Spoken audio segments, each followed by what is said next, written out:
a través de la página. Nosotros denominamos la segunda carta como la tercera. Yo explicaba el martes pasado, yo sé que la transmisión se cortó para las personas que están conectados. Yo di la introducción, pero esa parte de la introducción se cortó porque yo sentí del Señor traer los temas, porque hay veces que estudiamos la palabra y como que perdemos el norte del por qué lo hacemos. Y con frecuencia, todavía en el 2024, seguimos con esta mentalidad que de manera mágica el Espíritu Santo va a capacitar a las personas. Y yo usé la Biblia para probarle a usted que el Espíritu Santo va a usar lo que tiene a su haber para capacitarlo a usted. Entiéndase el estudio de la palabra. Si usted no estudia la palabra, el Espíritu Santo no lo va a capacitar. Y a la medida que usted sigue estudiando la palabra, el Espíritu Santo lo va a inquietar a que usted busque más y más y más. Porque el Espíritu Santo es una fuente de conocimiento y de sabiduría y es inagotable. Amén. Entonces, por eso, dirigido por el Señor, le demostré que la dinámica de estudiar la palabra no es algo que nace de usted, sino que es un mandato del Señor. Y eso fue lo que vimos. Yo usé la porción bíblica donde Cristo le dice a los apóstoles, ustedes tienen que ser como los fariseos en el estudio de la palabra. Y los fariseos estudiaban la palabra constantemente y con fuerza. Despertaban con la Biblia y se acostaban con la Biblia.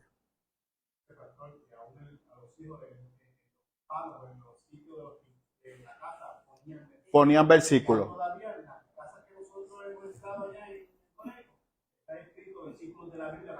Eso es correcto. Y nosotros tenemos que hacer lo propio. Eso es lo que Cristo nos está diciendo. Cristo nos dice, hagan lo que ellos hacen en el estudio de la palabra, pero no hagan lo que ellos hacen. Sí. Amén. Lógico. De la misma manera, vamos a entender algo. Lo que Cristo está diciendo es, no dejen la palabra, ponla en práctica. No lo llamemos maestro si no estamos dispuestos a hacer lo que Él nos pide que hagamos. Que vamos a ver los temitas bien interesantes hoy. ¿Me sigue? Eso es lo que Cristo está diciendo. Lo que yo estaba tratando de explicarle a las personas que están conectadas y a los que estamos aquí presentes es que lo que usted está haciendo es lo que el Señor nos manda. Tenemos que estudiar su palabra. Aquí no hay descanso. Y usted le sirve a un Dios que es infinito e inagotable. Y permítame decirle algo y no se incomode por lo que voy a decir. Pero la Biblia no nos dice todo de Dios. Hay cosas de Dios que no sabemos. Porque si el universo no puede contener la gloria de Dios, ¿quién le dice a usted que un libro lo puede contener? Eso no hace sentido. Pero la única referencia que tenemos para conocer a Dios y relacionarnos de manera correcta con Dios es la Biblia. Pero, si usted quiere justificar el genocidio, la Biblia le sirve. Si usted quiere justificar la esclavitud, la Biblia le sirve de argumento para justificarla.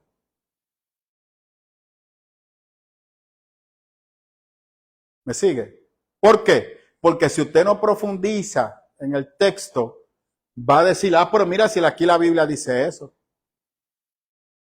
Mire, y esta pregunta es seria, bien, porque estoy tratando de cortar muchas cositas, pero es serio lo que le voy a decir.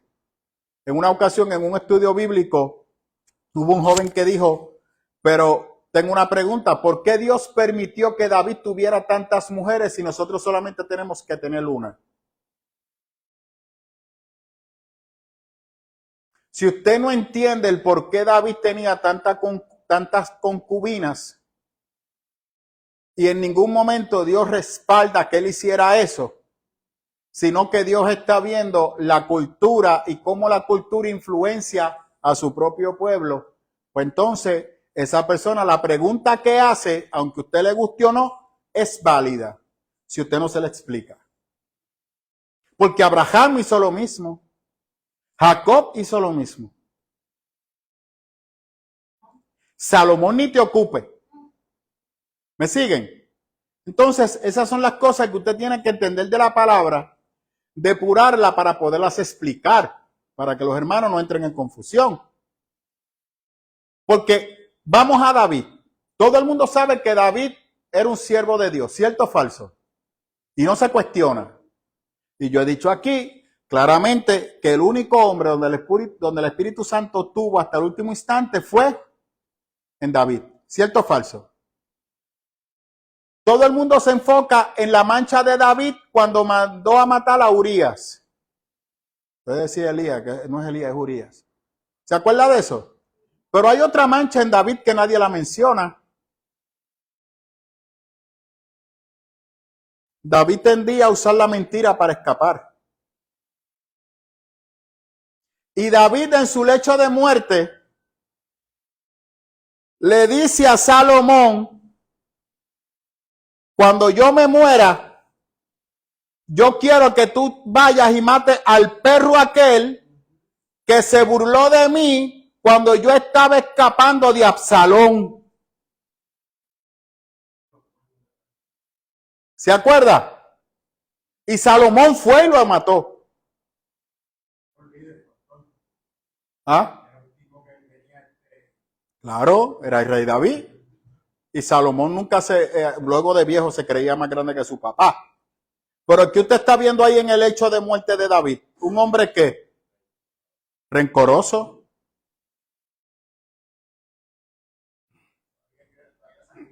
Claro. Y esto no le podía causar que no entrara los tiempos. Esa pregunta es excelente. Pero no tengo la respuesta con toda sinceridad, don Juan Luis. Yo sí le puedo decir a ustedes dos hombres que sí vieron que están en la presencia de Dios a ojos cerrados, que es Moisés y Elías, porque aparecieron en la enramada. Pero Dios habla bien de David. Y en aquel momento histórico, quizás, no voy a defenderlo, porque recuerde, yo veo el Antiguo Testamento a la luz del Nuevo. Cómo Dios trató con el pueblo de Israel, eso fue otra cosa. ¿Me sigue? Y era guardar la ley y habían unas cosas que se distorsionaron. Estaba el consejo de perdonar. Bueno, el domingo vimos en la predicación que cuando Dios le dice a Moisés que se haga la Pascua, todo el mundo tiene que estar en la mesa, inclusive los extranjeros. Así que ya ahí vemos la intención de Dios de la unidad del ser humano. Si esto lo podemos ver como una acción de ojo por ojo y diente por diente, porque esta persona avergonzó a David y David se vengó amparado en ojo por ojo y diente por diente, puede ser. Porque el mismo Jesús dice, escuchaste que se te enseñó ojo por ojo y diente por diente. Amén. Eso está en Mateo.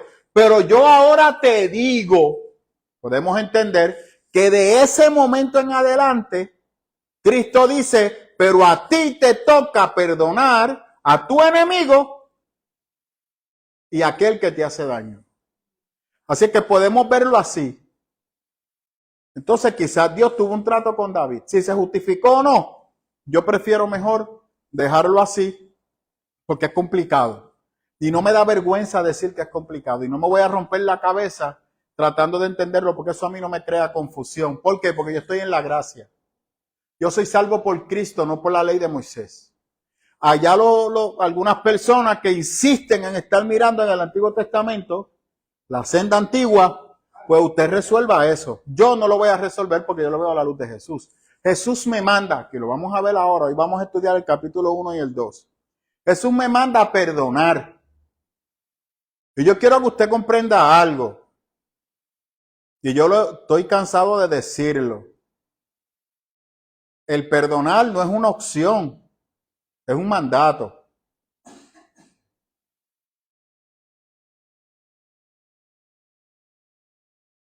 ¿Me sigue? No, pastor, pero yo no le hice daño a nadie. Tienes que perdonar. ¿A quién Jesús le hizo daño? Pero él perdonó desde la cruz. ¿Y qué le hicieron a Jesús? Nada más y nada menos que le quitaron la vida. Pastor, pero Cristo sabía que iba a resucitar. No me llegue ahí, varón o varona. Es el acto de perdonar. Si alguien le hizo algo a usted, perdone. Que lo vamos a ver ahora. Perdone. Porque si usted no perdona, usted nunca va a ver el amor y el cuidado de Dios. Y a mí no me diga que a usted Dios le habla, porque Dios no le puede hablar a un corazón endurecido. Porque lo que Dios te hable, tú no lo vas a escuchar. Tú vas a querer escuchar lo que tus emociones te vayan a dictar. Y el enemigo va a capitalizar de eso. Que lo vamos a ver ahora en el segundo capítulo. El enemigo capitaliza de eso. Yo quiero que usted comprenda eso. Cuando usted se resiste y argumenta que usted no va a perdonar, quien está capitalizando de eso es el enemigo y te va a dar sueño, te va a hablar, te va a traer el pensamiento. Es cierto, tú no tienes que perdonar. Porque a quien le hicieron daño fue a ti. Y el enemigo no está colocando nada nuevo, sino que está capitalizando de lo que tú sientes.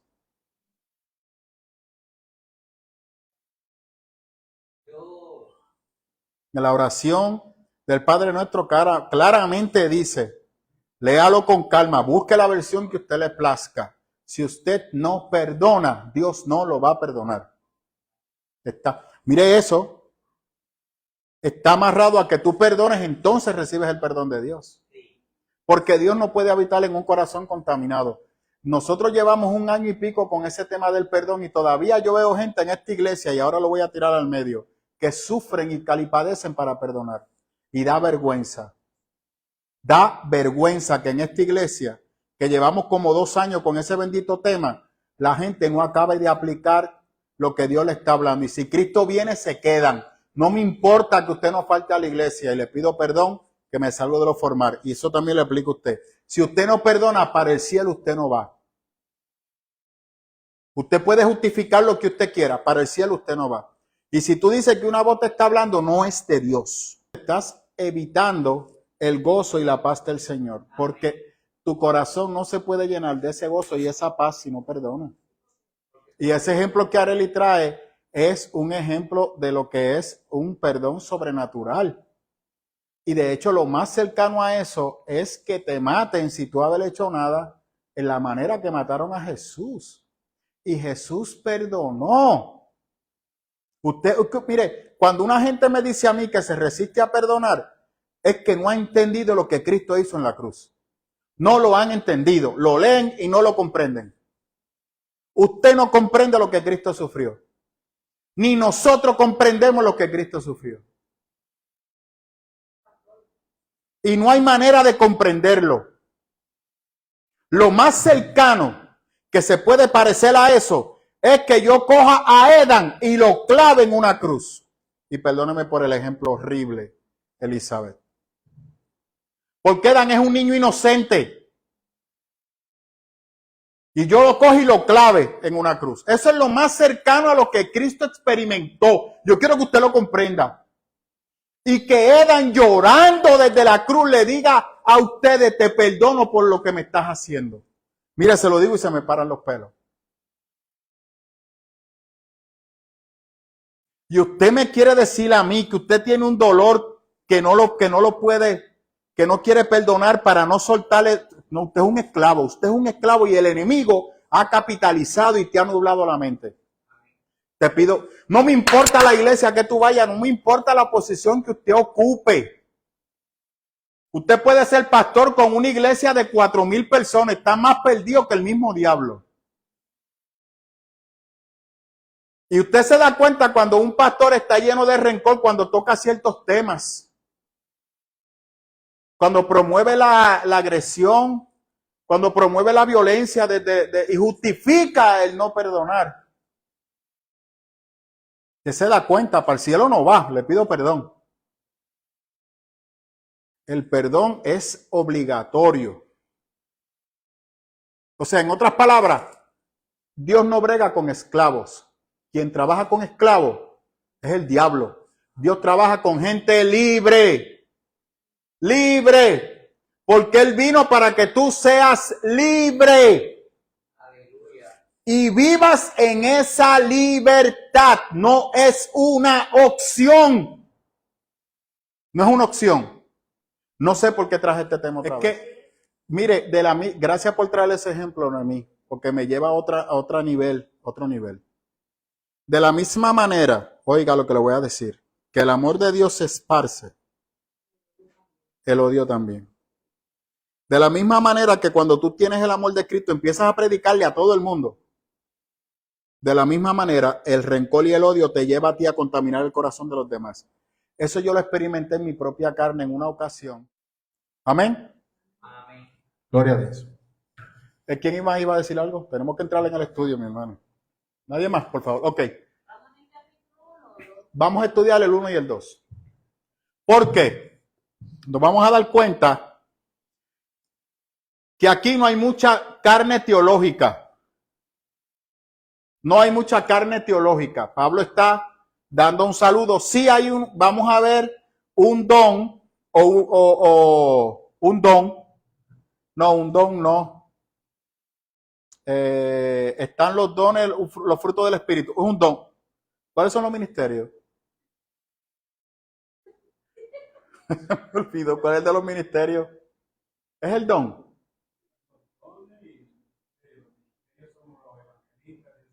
Por eso. Pues vamos a hablar del don de ser mártir. Que nadie quiere ser mártir. Todo el mundo le gusta la profecía, pero aquí vamos a ver el de ser mártir. Y vamos a ver lo que es el perdón en el segundo capítulo. Así que yo voy a tocar el 1 y el 2. Como estaba explicando a las personas que nos ven, yo prefiero referirme a la segunda carta de Corintios como la tercera carta de Corintios. Ya hemos probado que esta es la tercera carta. No tenemos la primera, lamentablemente esta es la tercera. Yo había explicado para los hermanos que no estaban el martes pasado, que ahí fue cuando la comunicación se cortó, que la carta posiblemente la llevó Tito como mensajero. Timoteo se convirtió en el agiógrafo de Pablo. Así que posiblemente esta carta la escribió Timoteo dictada por Pablo. Timoteo estaba con Pablo. Timoteo se convierte en el hijo espiritual de Pablo, pero hizo varios viajes con Pablo. Recuerden que hay un momento que el libro de los Hechos nos dice que Bernabé, que era la mano derecha de Pablo, junto con Lucas se separan. Lucas decide iniciar un camino aparte, mantiene una buena relación con Pablo, de la misma manera que Bernabé mantiene una buena relación con Pablo. Esta tercera carta es en respuesta a la segunda, que es la primera. Amén. Cuando Pablo escribe la primera carta, desde el primer capítulo, si usted no hizo el ejercicio, hágalo en su casa, dése cuenta que en el primer capítulo Pablo va directamente al grano y dando fuerte. En esta tercera carta él empieza liviano, bien liviano, a diferencia de la otra. Significa que la primera carta provocó mucho conflicto. En la segunda él sigue aclarando dudas. Pero quedaba un grupito pequeño que es el que Pablo le va a dedicar la tercera carta. Una de las quejas principales en contra de Pablo, ¿sabe usted cuál era? Que Pablo era una persona común y corriente y no usaba su conocimiento para proyectarse superior a nadie. Pablo proyectaba, practicaba y vivía la humildad. Y para ellos eso no era aceptable porque el pensador del calibre de Pablo, que no merecía tal calibre, su comportamiento no estaba acorde con lo que ellos esperaban que él fuera. Eso de estarse relacionando con el burgo y con la gente común y corriente, eso era inaceptable. Se añade que criticaban a Pablo porque Pablo no quería recibir dinero cuando visitaba las comunidades y por los estudios bíblicos y los análisis y las disertaciones que hacía. Pablo se negó a recibir dinero y trabajaba. Y para ellos eso era una ofensa. Así que para ellos Pablo era como podemos decir hoy en día, una persona inmerecedora del reconocimiento que ellos le podían dar.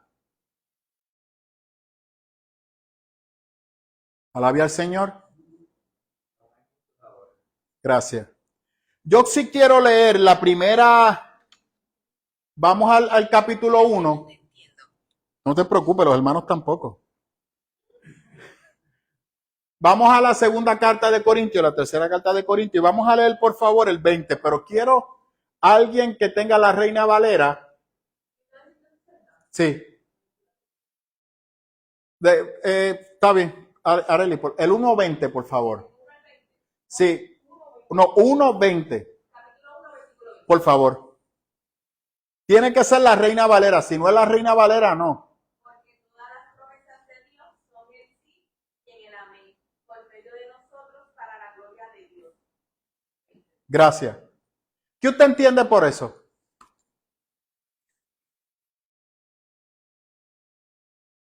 Todas las promesas de Dios son en el sí y el amén. Eso significa que lo que tú pidas, Dios te lo va a dar. Porque eso es lo que dice ahí. No te van a decir que no. Yo he escuchado un montón de predicaciones sobre eso. Ahí está claro. Porque todas las promesas de Dios son en el sí y en el amén. Así es que pide lo que tú quieras, porque Dios no va a dejar desamparado a sus hijos. Pide lo que tú quieras, porque Dios está presto a derramar su gloria sobre ti. Pide lo que tú quieras, porque tú eres hijo de un rey y Él te va a dar todo lo que tú necesitas. Pide lo que tú quieras, porque no hay enfermedad que tenga autoridad ni control sobre ti. Pide lo que tú quieras, porque Dios te va a sanar y la enfermedad no tocará tu puerta.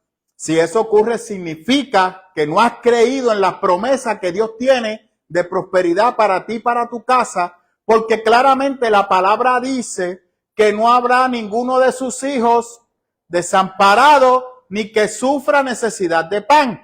Así es que si tú estás sufriendo es porque la fe del Señor no está en ti. Tú estás carente de fe porque la palabra claramente dice que su deseo está en el sí y en el amén.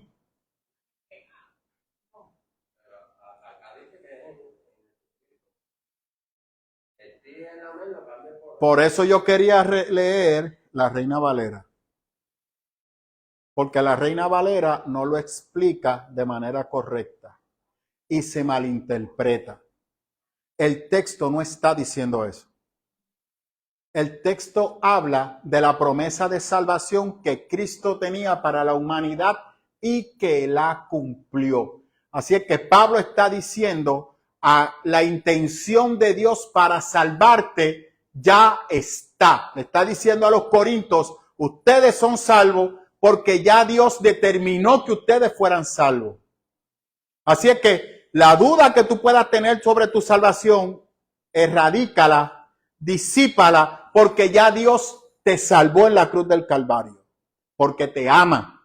Y la promesa de salvación estaba desde el principio, que es lo que estaba hablando en la segunda carta. Arranca el primer capítulo recapitulando eso. ¿Dudas que tengan?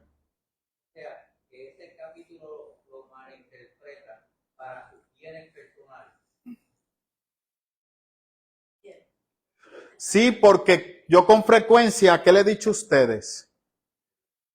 Cuando usted escucha un predicador que toma una porción bíblica, esa porción bíblica en su casa luego léala, analícela y escudriñela para ver si realmente la línea de pensamiento que el predicador llevó va acorde con lo que pasó ahí en el texto.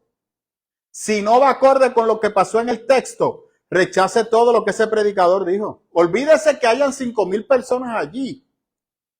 El criterio no es ese. El criterio es el respeto y el manejo que el predicador le debe de dar al texto.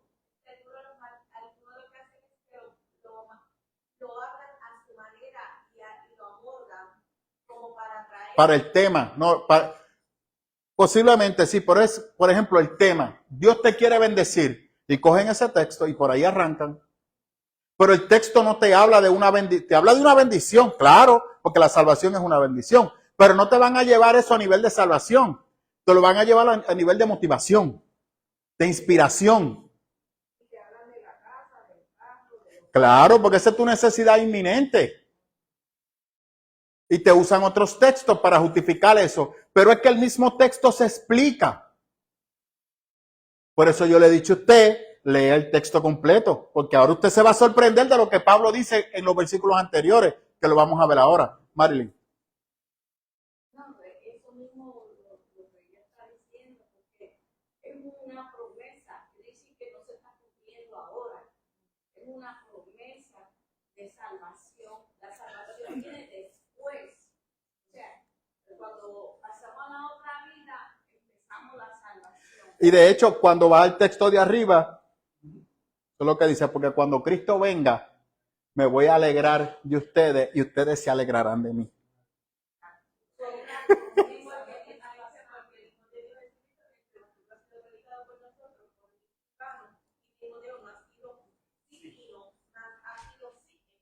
Eso es correcto, eso lo vamos a explicar ahora también.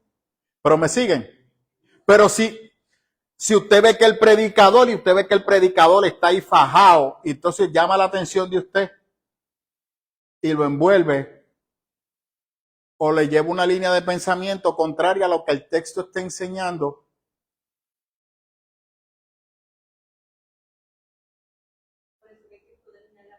por eso es que hay que escudriñar la palabra, porque la salvación es responsabilidad tuya. Delante de Dios tú no puedes decir, no, Señor, pero es que el predicador y el Señor, ay, y la palabra, ¿por qué no la estudiaste? Pastor, usted mencionó de que si es una promesa, Dios te tiene que sanar, pero el mismo Pablo que está hablando, Está enfermo.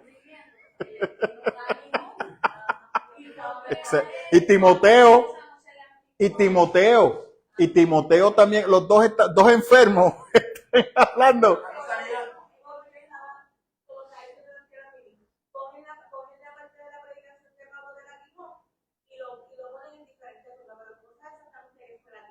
Eso es correcto.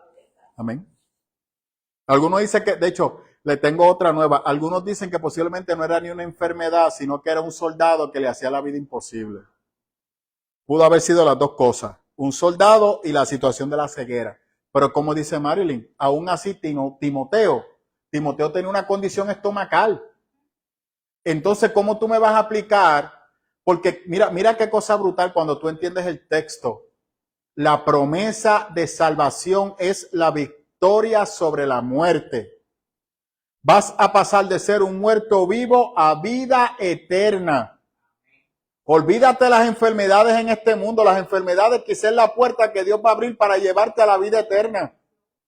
Así es que esa enfermedad, gózate en ella, porque Dios quizá va a usarla para llevarte ante su presencia. ¿Se acabó? No podemos ver la enfermedad como el final, porque la muerte no es el final. La muerte es el comienzo. Pero en las iglesias, hablar de muerte, la gente, la cara se le pone pálida. La cara suya se pone pálida. Ya se fue de la transmisión. No, los que están conectados se fueron. Cogieron miedo. Porque imagínense, hablar de muerte. Pero la muerte es parte de la vida. Y claramente Cristo experimentó la muerte en sí mismo para darnos vida. Eso es lo que Pablo dice en el capítulo 12. Porque Él resucitó, nosotros vamos a resucitar. Así que Pablo está diciendo, la acción de Cristo resucitar lo hizo por ti. Para que tú y yo resucitemos en Él y junto con esa resurrección tengamos vida eterna. Dios mío. Pero también tú puedes utilizar las enfermedades o aquello que te ha pasado mejorarle a otras personas. Por ejemplo, en mi caso, yo tengo unas experiencias que yo puedo darle a muchas personas, tanto en la calle como en otros sitios. ¿Por qué? Porque yo viví eso en carne propia. Amén. Eso es Yo correcto. lo viví, puedo hablarlo. Y Eso es ellos así. me escuchan porque saben que es verdad, porque yo lo viví en carne propia. Eso es correcto. Y entonces hay personas que no van a decir, no, utilice eso, utilice esa. Si tú tienes una enfermedad grave, te va a encontrar con un muerto. Mire, Tú lo vas a tener que ayudar. claramente don Víctor siempre cita aquí dos cosas. Porque para los que están en Dios, todo obra para bien. Eso lo dice Cristo y lo dice Pablo. Y también el mismo Señor dice, en el mundo vas a tener sufrimiento. Si tú tienes eso claro, no hay sufrimiento que te robe la paz. Porque tu paz no está en tu condición física, sino en Cristo. Eso es lo que Pablo le está diciendo a los corintios. Aprende a entender que tu paz emana de Jesús, tu salvación emana de Jesús. A ti te toca mantenerte enfocado en Jesús, lo que yo le he dicho a usted, mirando siempre a Jesús. Y no permita que nada te afecte esa relación con Jesús. ¿Me siguen? Ese es el norte, que lo he dicho. Te recuerdo una vez que un martes yo vine aquí, me paré y antes de empezar el estudio bíblico lo dije, duré como 15 minutos. Por poco me sacan y me la pidan como Esteban, entre don Víctor y entre don Anthony. Anthony está separado, yo dije, a los puños voy a tener yo que ir con el hermano Anthony ahora. Estaban prendidos por lo que yo dije. Y que yo decía, si Dios no te contesta una petición, no importa. Tú sigues mirándolo a él. No, y hay veces que él no dice nada. Regularmente Dios siempre responde. Pero hay veces que Dios no te responde. Yo les digo algo, y Rose lo sabe. Rose lleva como 3 años en su condición. A mí no me ha dicho ni si se va a quedar así y si no la va a sanar. Nada me ha dicho, ni una cosa ni la otra. Y Rose lo sabe. Y Rose tampoco a Dios le ha hablado. Y seguimos orando. Y no pararemos de orar. Pero yo se lo estoy diciendo en carne propia. Dios no me ha contestado, pero eso me ha afectado mi relación con Dios. No. Claro, porque han sido mal educados. Perfecto, Arelis, perfecto. Así mismo es. Hay personas que mueren sin ver esa promesa que el Señor le hizo cumplida. Eso es correcto. Nunca se cumplió.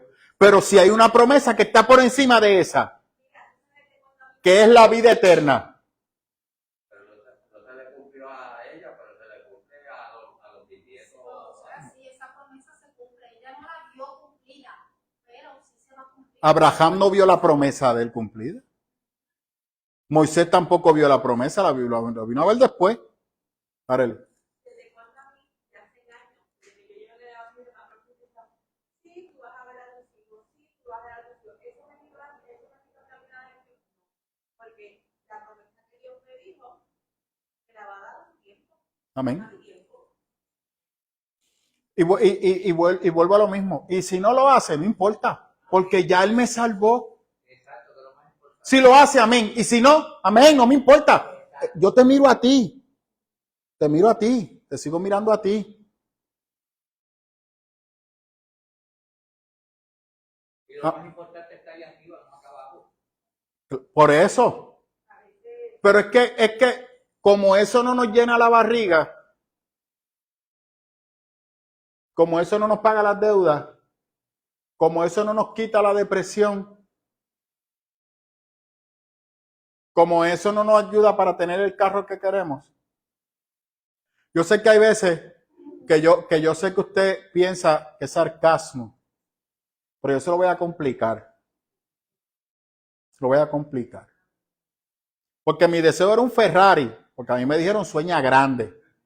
Pero hay veces que la gente se mete en un carro que cuando empieza a pagarlo se queda con poco dinero para pagar sus cosas y después usted lo ve económicamente apretado. Pero te pusiste a celebrar porque supuestamente Dios te dio el carro. Y terminas quitándotelo. Pero celebraste, wow, la bendición de Dios que me dio el cajo, tengo el cajo. Y después el carro te lo quitan porque no puedes pagarlo. O sea, yo hablo de mi Ferrari, pero yo no me metí en el Ferrari. Y no fui en busca del Ferrari, no estoy en busca del Ferrari. Y no espero que llegue tampoco. ¿Me sigue? Pero no me meto tampoco en deuda de carro, para nada. Yo si puedo comprar mi carro, lo voy a comprar cash. Y ya esos dos, los dos míos están repartidos. Uno es para Sofía y el otro es para Isa. Y ya estoy pensando en empezar a ahorrar para cuando vaya así, porque ya se repartieron. Sí, estoy a pie y no lo sé. Porque una va a estudiar en Río Piedra y la otra va a estudiar en San Juan. Y ya están pidiendo el carro. Y no saben guiar todavía. Pero como así es que uno la prepara, ¿verdad? O sea, ellas no se han graduado, pero ellas saben lo que van a estudiar. Ya saben lo que van a estudiar. Usted se sienta a preguntarle a Sofía, ella sabe cuánto tiempo va a estudiar, las clases que va a tomar y en qué clase puede tener problemas. Ya ella está pensando en todo eso. Es que nos toca como padres establecer esas metas para nuestros hijos. Eso es responsabilidad mía, no de ellos. Y desde pequeñita le he estado inculcando. Y a Nicole igual. Y a Natalia igual. Y ya Natalia se está imaginando en su área de trabajo y los compromisos que va a tener. Y los retos que puede presentar. Porque de eso es que se trata. Eso nos toca a nosotros. Amén. ¿Dudas que tengan hasta ahora? Vamos ahora al don de martirio. ¿Qué es ese don del martirio? Ese está más arriba. Está el 1.8. Don José, ¿usted lo tiene en la lenguaje actual? Marilyn, ¿tú tienes la Reina Valera full o traiste la paralela? ¿La Reina Valera? No, la lenguaje actual.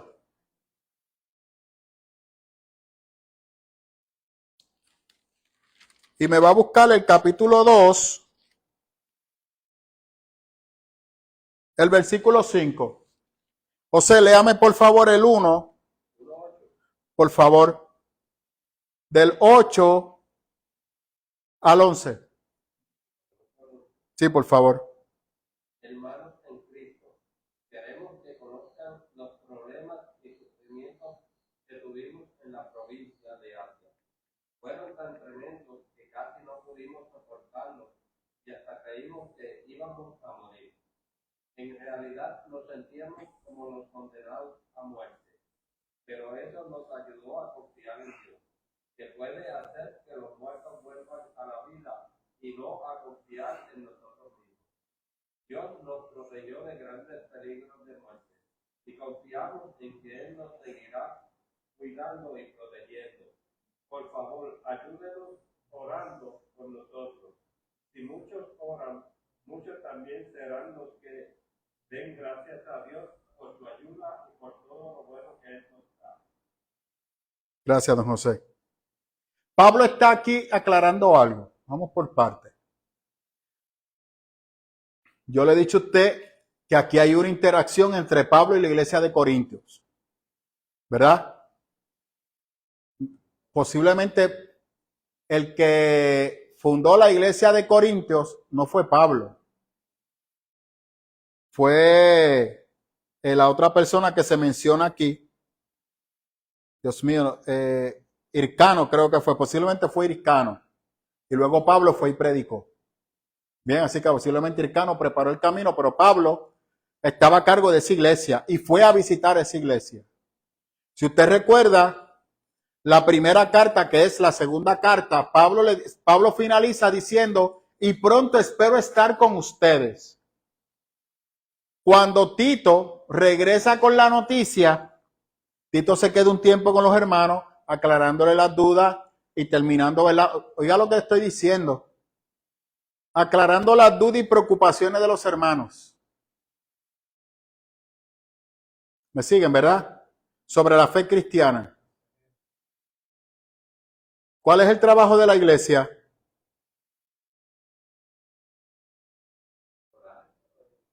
¿Y qué más? Llevar la palabra y aclararle a la persona el entendimiento de la palabra. ¿Cuántas veces yo lo he dicho en esta comunidad de fe? ¿Qué más yo le he dicho a ustedes? ¿La Biblia es para quién? ¿Para el impío o para usted? Es para usted. El que aclara a Cristo es usted. Porque la gente no ve a Cristo, lo ve usted. ¿Me escuchó, verdad? Sus hijos lo ven usted. Mis hijas me ven a mí. Mi esposa me ve a mí. Y Cristo me dice, trátala a ella como yo y el Padre nos tratamos, que somos uno. Amén. Ser cristiano no es fácil, mi hermano. Yo veo mucha gente por ahí muy comodita y yo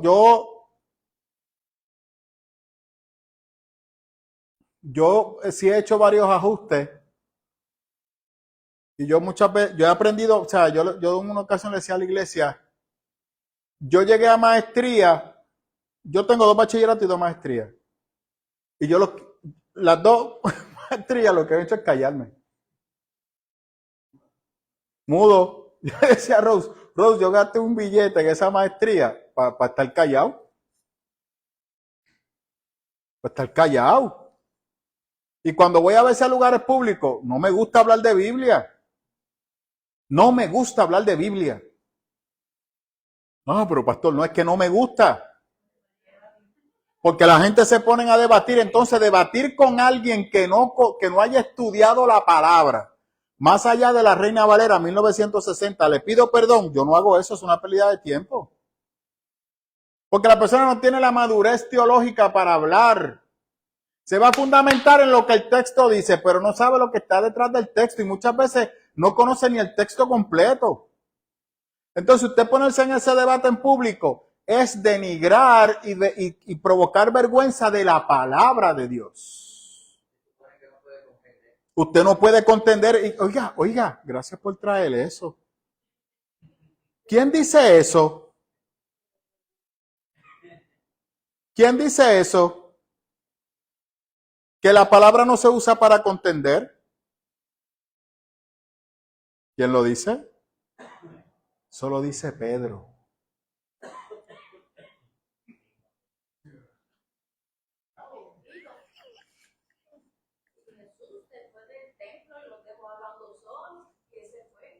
Por eso, pero lo que sorprende es que Pedro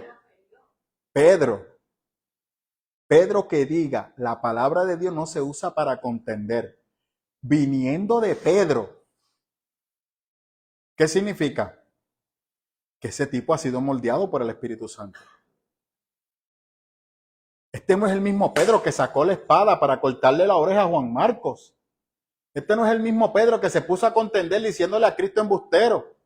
Este no es el mismo Pedro que se puso a decir, tenemos que pagar los impuestos porque si no pagamos los impuestos para allá no podemos ir. Este es el mismo Pedro que le dice, ¿cómo es posible que tú te atrevieras a decirle a ese hombre justo? Aguántese que usted nunca lo he escuchado así. ¿Cómo tú te atreves a decirle a ese hombre justo que no es apto de entrar a la vida eterna? Nosotros que hemos dejado todo para seguirte y aún así no podemos ser salvos. Estoy hablando del famoso joven rico que Cristo le dijo, entrega a todos los que tiene y sígueme. Porque esa persona es una persona de honor y bien cercano a los fariseos y era una persona justa y recta conforme a las normas farisíacas. Y Cristo le dice, tú no eres apto para ser salvo.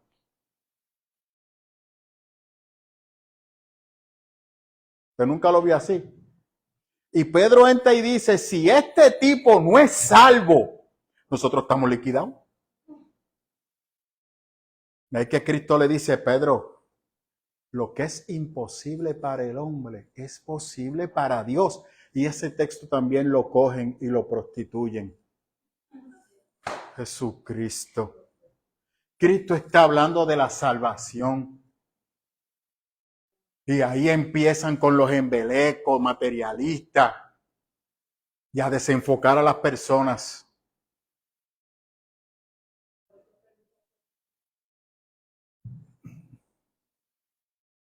Y le pido disculpas que use esa palabra, no le quiero ofender, pero de hecho, la palabra claramente cuando habla de prostituiste, le está hablando al pueblo de Israel cuando se fueron a adorar a otros dioses, para información suya, así que no me he salido de la palabra.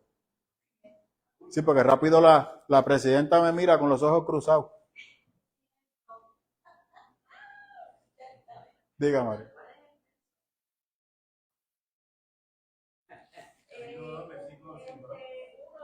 No, el 2.5. Que vamos a leer ya mismito el 2.5. Pablo aquí le está diciendo a la iglesia de Corintios, empezando en la tercera carta.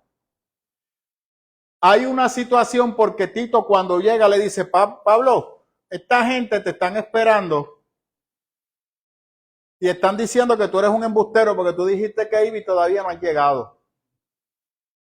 Y Pablo les está explicando, yo no he ido, no es que no he querido ir porque no he querido ir, no he podido ir porque estuve a punto de morir predicando la palabra y estoy en un lugar llevando la palabra del Señor y por eso no he podido ir donde ustedes a atender sus dudas y sus preocupaciones.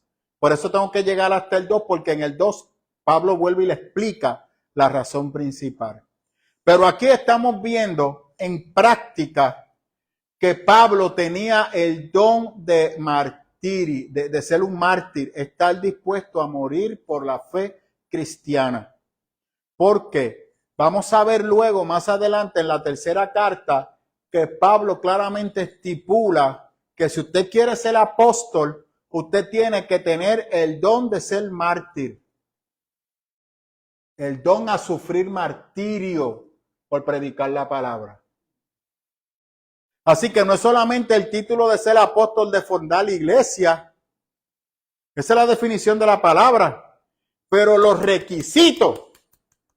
El primero es el sufrimiento. Eso es lo que Pablo está diciendo en el primer capítulo. Puedes tener los otros dones, pero si no tienes el de sufrimiento, no eres apto para ponerte el título de apóstol. No pelee conmigo, pelee con Pablo. Y ya usted va a ver ya mismito cuando lleguemos allá.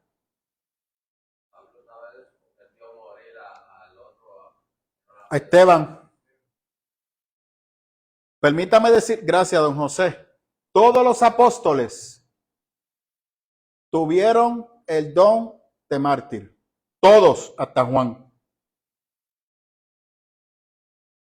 Y todos usaron la misma palabra. En mi cuerpo están las marcas por predicar a Cristo.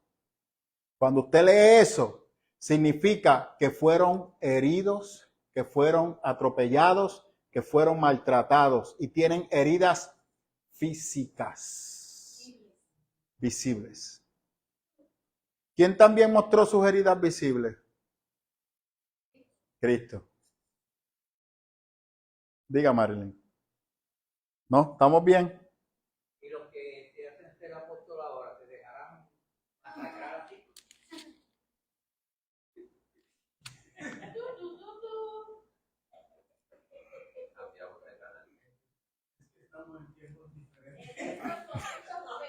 No, en cualquier momento te pueden masacrar. Porque tú como cristiano, tú tienes que... Yo tengo pendiente. Hay un joven que yo lo conocí en el seminario y yo lo sigo en las redes. Lo que pasa es que hay que hacerlo con cuidado. Ellos pertenecen a la Alianza Cristiana y la Alianza Cristiana Evangélica tiene un grupo misionero selecto dedicado a evangelizar en los países islámicos. Y esa persona se pueden poner el título de apóstol. Y yo espero traer a uno de ellos aquí. Y si ese día el culto no se puede transmitir, no lo voy a transmitir, porque ellos se mantienen en el anonimato. Para que él le cuente las maromas que ellos tienen que hacer para predicar la palabra y el cuidado que tienen que tener y cómo la gente llega hambrienta para estudiar la palabra y cómo los salones no le caben de la gente deseosa por aprender de Jesús. Y cómo tienen que hacerlo a escondida. Y cómo la Biblia se tiene que quedar allí, porque si encuentran una Biblia en sus casas, pueden perder sus vidas. Eso está pasando hoy en el 2024. Y a los que encuentran con Biblia, como en Afganistán, los crucifican y los matan en las plazas. como vergüenza de que ya que tú quieres ver a Cristo y el medio es morir, pues te vamos a facilitar el camino y los matan por ser solamente cristianos. Hoy en el 2024. Ese es el don del martirio. En PR, si te duele una uña, tú te quejas. Te molesta porque estás enchismado con Areli y te cambias de iglesia. Y dice que Dios te habló para moverte de iglesia. Y es simplemente por no querer perdonar a Areli. No estoy hablando comunidades de fe que han perdido su norte. Y si usted no sale de ahí, pierde su salvación. Ese es otro tema. Ese es otro tema. Pero porque tengo diferencia con Elizabeth. Y después de Elizabeth tengo diferencia con Marilyn, pues esta iglesia no es para mí. Empaco y me voy. Pero la gente no tiene su mirada puesta en la tiene puesta en el hombre. Por eso que se gana en la iglesia. Yo no creo que sea la mirada puesta en el hombre. Yo creo que no están... mire. Yo creo que no han conocido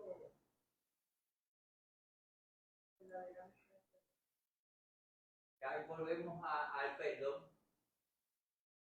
Yo creo como una vez dijo el pastor, te enseña lo que tú necesitas de la palabra, porque hasta por mirarla, por ejemplo, una miraste, pero la gente es la mirada, y si ustedes miraste mal, ya se cambia de iglesia porque la miraste mal.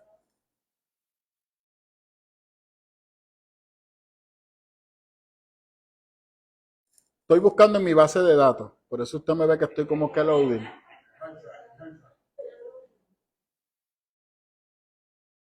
Voy a hablar de mí para no exponer a nadie.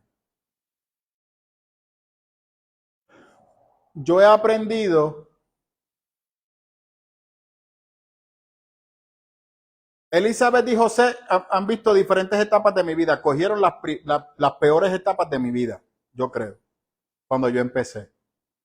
Yo era demasiado crudo al momento de explicar la palabra.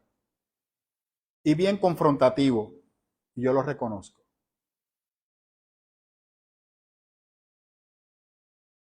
Y trataba de cambiar la manera de pensar de las personas yo. Y los confrontaban con lo que ellos creían. Y muchas veces raspé en la vergüenza, en avergonzar a las personas.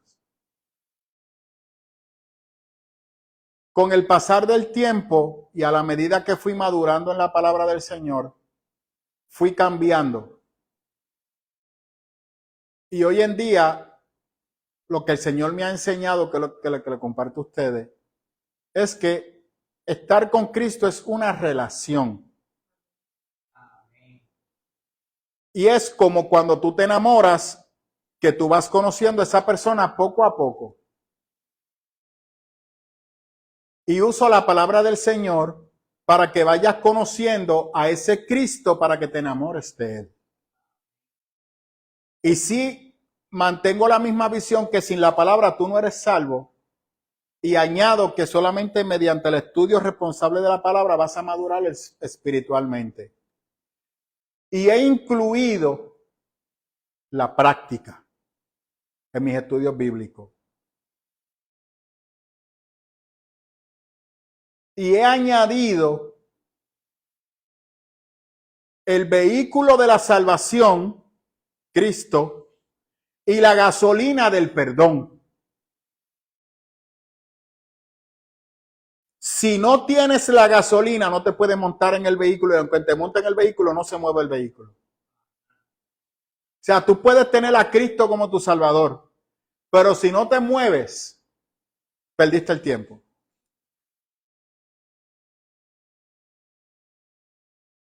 ¿Me sigue? Entonces, he ido cambiando. ¿Por qué les digo eso? Porque yo siempre he sido, y Elizabeth lo sabe, bien serio y fuerte al estudiar la palabra. ¿Cierto o falso, Elizabeth? Desde que yo vine como recurso pastoral cuando éramos discípulos, lo primero que yo vine fue a dar Biblia, porque yo me di cuenta que las iglesias carecen del conocimiento de la palabra. Entonces yo empecé a preparar la iglesia con todas las herramientas necesarias.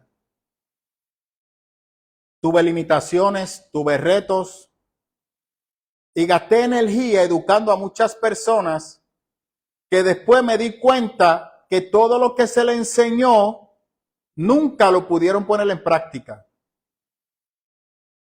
Y como en la primera carta, en la segunda carta de Pablo, que es la primera carta, se quedaron como niños, porque aunque yo le estaba dando vianda, querían seguir mirando la leche. Y su fruto no demostró que eran personas espiritualmente inmaduras y al día de hoy lo siguen siendo. Por eso yo incluyo la confrontación, pero ya quizás no tan amenazante como antes, sino para que sacarte esos pensamientos de tu mente que no te permiten acercarte a Cristo, y lo he cambiado, y ahora te acerco al Señor. Por ejemplo, yo tenía una persona que decía que él siempre pedía, tenía problemas con su esposa, íntimamente, un desastre, pero siempre decía que era él y Dios. Y al final terminaron divorciándose. Ejemplo de tres dobleces. Está la esposa, Dios y el hombre. Se supone que Dios no se rompa. Si tiene las herramientas. Y claramente el primer ministerio es... Y número dos, si tú no tienes la capacidad de relacionarte con tu esposo, Santiago dice, Juan dice, ¿cómo es posible que tú te atrevas a decir que amas a Dios a quien tú no ves? ¿Tú ves a Dios? Le dice Santiago. ¿Tú no ves a Dios? ¿Tú no lo ves? No pelee conmigo. Lo dice Santiago y lo dice Juan, perdóname, lo dice así. Si tú no ves a Dios y tú dices que tú lo amas, y a tu hermano que tú ves, tú no lo amas, tú eres un hipócrita. Eso, no pelee conmigo, eso dice Juan. Repito, no pelee conmigo. Eso dice Juan. Entonces, si yo no puedo relacionarme con la mujer con la que me acuesto, y perdóname que use esa palabra, usted no puede decirme a mí que es entre Dios y usted, porque se queda incompleto. ¿Qué predicamos el domingo? Que la cena del Señor, desde el principio, Dios quería la unidad de todos. No es solamente tu casa, todos. O sea, comparte la bendición tuya con el necesitado. Y claramente Cristo lo enseña. Y es lo que estamos viendo en Pablo. Entonces, ¿cuál es el problema de muchos hermanos? Usted recuerda que hubo una porción que don José trajo duda. Quizá don Juan no estaba cuando eso. Que fue que Pablo dice, y lo entregué en manos del enemigo para ver sin el amor, si cuando se sienta sin el amor de ustedes, se convierta. Esto es lo que Pablo se refiere. La mujer al papá, que la iglesia se había alineado con él. Eso es correcto, de Primera de Corintios. Ya lo sabe de memoria, Marley. Aleluya. Sí, porque uno va aprendiendo de la palabra y ya uno la cita así. Y más cuando uno la comprende todavía. Entonces, aquí que Pablo está diciendo, no. El daño que él me causó a mí, yo se lo perdoné. Mire, Que las iglesias también cogieron y se quedaron exactamente como estaba la pandemia. Una pandemia, pues, muchas iglesias se quedaron exactamente igual. Entonces, no hicieron nada para que la congregación regresaran. De hecho, mire, yo recuerdo que yo estaba haciendo los cultos en mi casa. Y en una Elizabeth me llamó molesta y me dijo, pastor, basta. Así mismo me dijo. Eso de estar por internet está muy chévere, pero no. Tenemos que congregarnos.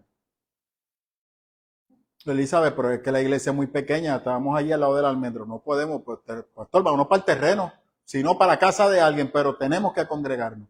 ¿Ve qué cosa hermosa? Amén. La misma comunidad. Y desde que se hizo público que no íbamos a congregar físico, ese día no faltó nadie. Y esos son los cultos que usted ve que se están transmitiendo a veces, que yo los pongo, que es al aire libre. Pues así fue que empezamos sin carpa. Amén. Así que si usted tenía duda, y algunas personas me miran mal de que yo soy, pues está equivocado. No coma de boca ajena, pregunte, que yo con mucho gusto le aclaro. Amén. Pablo está aclarando lo mismo que yo le acabo de aclarar a ustedes. Ese hermano que me ofendió a mí, y si yo lo perdoné, ustedes tienen que perdonarlo. Porque si no, mira qué cosa brutal, el desprecio de sus hermanos le va a hacer daño.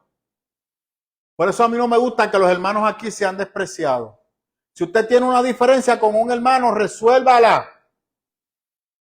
Y si el hermano no quiere, entonces usted me llama. ¿Qué dice la palabra cuando usted tiene diferencia con un hermano? Tíralo al medio, como la Comay.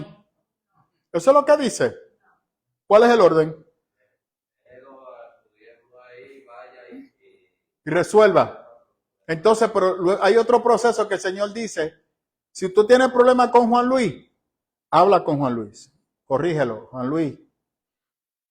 Sentémonos a hablar. Mira, esto que tú me hiciste me ofendió, o eso que tú estás haciendo no es de Dios, te puede afectar espiritualmente. Está bien. Si no hace caso, lleva un testigo. Mira, fulano, los dos estamos preocupados. Yo te dije tal cosa y tú sigues con lo mismo. Esto no es de Dios, te va a afectar espiritualmente. Y aún así no hace caso, entonces llame al pastor y hable con el hermano. ¿Eso es lo que la gente hace? Desde la primera, pastor, usted está mal. Yo no sé cómo usted dice que Dios está con usted y usted no vio lo que está pasando en la iglesia.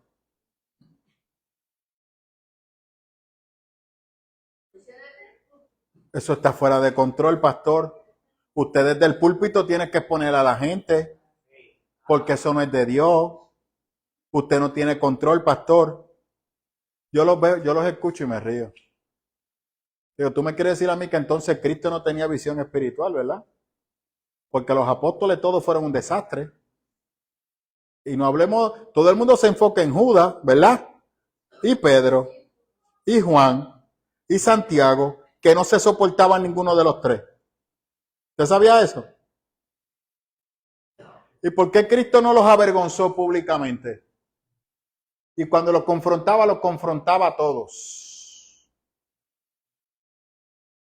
¿Eso usted no lo lee en el texto?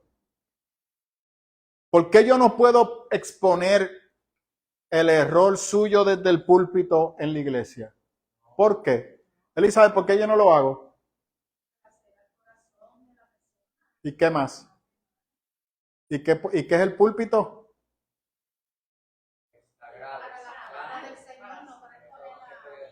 Y es un lugar de restauración. La palabra que tiene que surgir desde este púlpito es una palabra llena de amor y de restauración, no para destruir a nadie. Esto es para sanar y restaurar. Yo no puedo usar el púlpito para avergonzar ni despotricar en contra de nadie. Porque yo quiero que cuando se haga el llamado, tú libremente pases a este altar y sepa que lo que vas a recibir es el amor de Dios. Eso fue lo que Cristo trató de hacer y hizo con los apóstoles y lo logró. Y cuando pasó lo que pasó con Judas, aunque usted no lo lea en el texto está que a Cristo le dolió. Y cuando lo dijo, en la palabra que lo dijo, solamente uno se perdió, porque estaba profetizado, pero me dolió que se perdiera, Judas. Lo perdonaba. Brutal, Juan Luis.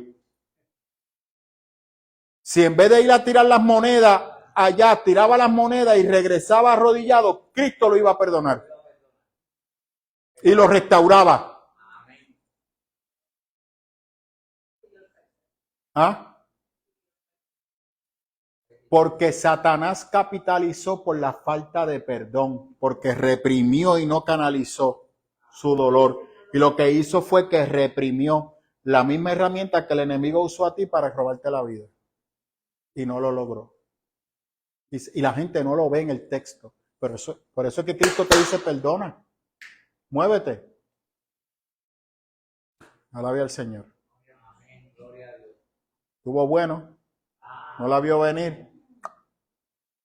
Repito, en lo que usted lo busca, el capítulo 1 y 2 son teológicamente, no hay mucha carne. Ya mismo vamos a las profundidades, porque Pablo va a trabajar con el pensamiento gnóstico, y aquí, ¿verdad? El comentarista tiene unos problemas, porque es cierto. 2.12. El gnosticismo, como pensamiento filosófico, se desarrolla profundamente en el siglo IV, siglo V, pero ese pensamiento gnóstico ya estaba. De hecho, claramente se dice que cuando Platón usa la imagen del hombre de la caverna, se refiere al gnosticismo. ¿Usted sabía eso? ¿Tú sabías esa? Platón dice en su libro que el hombre es como está en una caverna oscura. Y la sabiduría, la filosofía, el amor al conocimiento es el que lo lleva a la luz. Y esa luz es la que ilumina su alma. Y esa alma, cuando se llena de ese conocimiento, entonces lo hace libre de la oscuridad. De la oscuridad, perdóname. Eso es lo que Platón dice en el hombre de la caverna. El conocer, pero no es el conocer de Dios, es la sabiduría humana. Busquen en internet Platón, el hombre de la caverna, para que usted lo vea. Amén. Entonces, Pablo va a tomar esa filosofía gnóstica y desde el capítulo 2 la está haciendo pedazos. Desde la carta 2, desde la segunda carta lo está haciendo pedazos. Y ahora lo va a trabajar también, pero también va a trabajar con los judíos que están dentro de la iglesia, que se están atribuyendo unos títulos, y lo va a trabajar ya mismito. Por el capítulo 1 y 2, Pablo empieza liviano. ¿Por qué? Porque la segunda carta, que usted le llama la primera carta, tuvo un gran impacto en la comunidad. Aclaró muchas dudas y muchas personas afirmaron su fe al pensamiento de Pablo. Amén. Por eso es que el capítulo 1 y 2 decidí unirlo, porque es cómodo. Ahora Pablo va a ser, recuerde, lógico, usted sabe que no hay tal cosa como capítulo 1 y capítulo 2. Es una carta. Yo estoy tomando donde finaliza literalmente la bienvenida. Por eso fue que tuve que unirlo con el 2. Entonces ya en el capítulo 3 Pablo entra en otro punto. Amén. ¿Quién lo tiene? Tuve la gran oportunidad de trabajar por el Señor en este lugar, pero me preocupó no encontrar allí a nuestro hermano Tito. Por eso me despedí de los miembros de la iglesia en Traores y me fui a la región de Macedonia. Siga. Doy gracias a Dios porque nos hace participar del triunfo de Cristo y porque nos permite anunciar por todas partes su mensaje, que así todos los reconozcan. Anunciar la buena noticia es como ir dejando por todas partes el suave aroma de un perfume, y nosotros somos ese suave aroma que Cristo ofrece a Dios. Somos como un perfume que da vida a los que creen en Cristo. Por el contrario, para los que no creen, somos como un olor mortal. Quien es capaz de cumplir con la tarea que Dios nos ha dejado. Algunos anuncian el mensaje de Dios solo para ganarse la vida, pero nosotros no lo hacemos. Al contrario, Dios es testigo de que trabajamos con sinceridad y honradez, porque Dios nos envió y porque estamos muy unidos a Cristo. En otras palabras, hay otros que cobraban por predicar la palabra.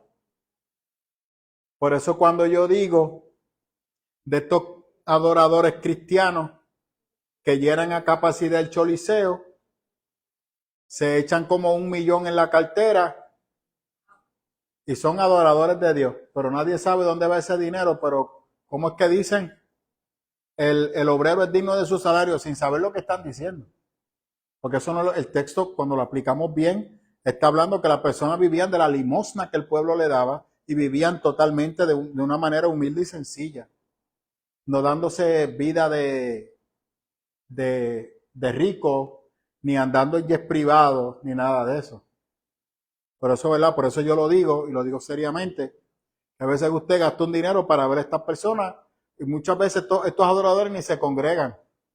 Y los otros días yo estaba escuchando a alguien que lleva tiempo en la adoración y decía que actualmente estamos tan y tan bajos que hay muchos de esos adoradores que son hasta homosexuales, pero como cantan bonito. Pero ¿qué le pasó a este adorador? ¿Cuál? Que él, el de Rodríguez, que ahora no me acuerdo el nombre. Sí, Jotan A, que ahora se cambió a, eso es correcto, Y cantaba hermoso, espectacular. espectacular, porque Sí, le cantaba como una sí, lo sé. Yo tengo una producción de él en el celular. Ahí usted lo tiene. Pero él hablaba de adultos. Pero como cantan bonito y llenan estadios, pues, entonces ahí vamos. Pero como decía Jesús Adrián Romero, necesitamos más predicadores y menos gente que estudie la palabra. ¿Verdad? Como yo lo puse en el chat de la iglesia. Y ese es el problema que tenemos, son las emociones, no el razonamiento. Entonces, aquí Pablo está diciendo, no he podido visitarles porque estoy en medio de un avivamiento donde hay muchas personas que están siendo impactadas por la palabra del Señor. Y esto nos ha costado y la gente está respondiendo a la palabra y estamos predicando. Pero no ha sido porque no quiero. Así que hemos sufrido, hemos pagado el precio por Cristo. Tenemos ahora mismo un avivamiento y por eso no les he ido a visitar. No es porque no quiera. Dios no me ha permitido ir donde ustedes. Pero les voy a escribir una carta con las preocupaciones que Tito me trae de las dudas que quedaron de la segunda carta. Amén. Dudas, preguntas que tengan. Cubrimos el capítulo 1 y el capítulo 2. Así es que recuerde que hasta el 9